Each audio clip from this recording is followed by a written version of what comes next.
tiim ka tirsan shaqaalaha TV-ga dowladda Puntland oo maanta booqday goob ay ku nool yihiin dad barakacayaal ah ayaa u kurgalay aragtida barakacayaashu ka qabaan marxaladda ammaanka iyo deganaanshaha dowladda Puntland 601 qoys oo ka soo barakacay badi koonfurta Soomaaliya iyo dad ay soo barakaciyeen abaarihii ka dhacay deegaanka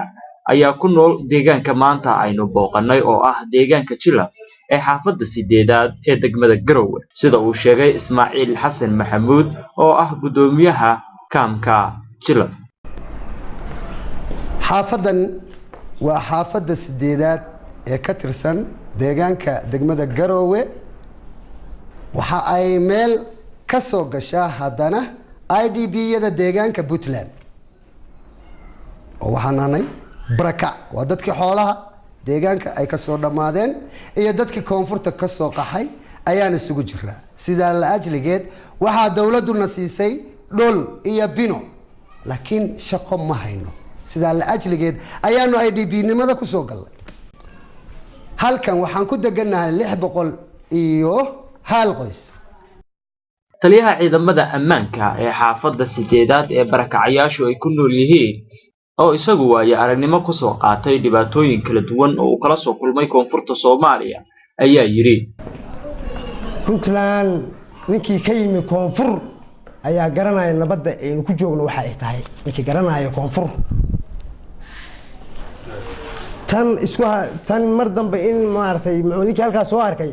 tan haduu yimi kuma degdegaay inuu maartay muxuu ahaa sidii taas oo kale dhibaato uu soo arkay hooyadii baa la dilay aabihii baa la dilay abtigii baa la dilay oo lagu horgowracay dadka dhammaan barakacayaasha qofka halka ku dhashay awowgii ku dhashay iyo kan maanta halka ka yimi waa Sam Puntland waxay u baahan tahay nabadgelyo kan ila dhashay haduu xun yahay wallahi waa qabanaya kuwa badan oo aan jeclahay buu igala tagayaa. qaar ka mid ah haweenka kaamka Jilab oo la hadlay TV-ga dowladda Puntland ayaa maanta dareenkooda ku cabiray hab suugaaneed. bulshadu batariya ciyaar bayl ku soo banaan baxeen adduunkuna waa bogaad shobaga la yeere bidanta wanaagsan Puntland bay ka muuqataa عيرولي عام عودودي كسينيان عيرولي عام عودودي كسينيان وإذا دحل قلادا عيدا كو قالين halkani daawadayaal waa deegaanka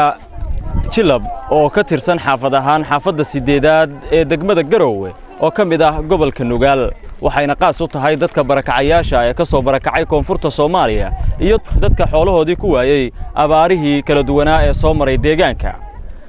sidaad arkaysaan waxa ka dhisan deegaanka guryo yaryar oo loogu talagalay dadka barakacayaasha waxaana iska kaashaday hay'adaha qaramada midoobe ee ku sugan Puntland iyo dawladda Puntland waxaana loogu talagalay dadkan barakacayaasha si loogu martigeliyo deegaanka halkani waa xaafadda 8aad Cabdiqani Bardacad Puntland TV Garowe.